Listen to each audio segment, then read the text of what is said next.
তাওহীদি জনতা মাজারে গাঁজা সেবনের অভিযোগ তুলে তারা সেখানে ভাঙচুর করে লুটপাট করছে, কিন্তু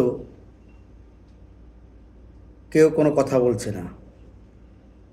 যদিও মাজারে গাঁজা সেবন করা হয় না, তাও তারা মাজারে গাঁজা সেবনের কথা বলে লুটপাট করছে। আমার কথা হচ্ছে, বাংলাদেশে বিগত এক মাসে 112 জন শিশু বলাৎকার হচ্ছে।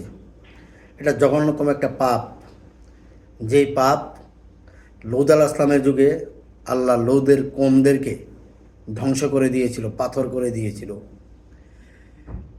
এত জঘন্য কাজ করার পরেও আপনারা কি শুনেছেন এই তাওহীদি জনতা কোথাও কোনো মাদ্রাসা ভেঙেছে কিংবা কোনো হুজুরকে জ্বালিয়ে দিয়েছে? দেয়নি।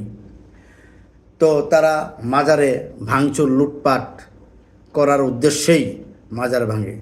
তবে একটা কথা মনে রাখবেন, মহান রাব্বুল আলামিন বলেন, যারা আমার অলির দুশমনি করে তাদের সাথে আমি আল্লাহ যুদ্ধ ঘোষণা করি। আপনারা বাংলাদেশের মুসলমান এতগুলো আল্লাহর অলির মাজার ভেঙেছে, আপনারা কোনো প্রতিবাদ করেননি।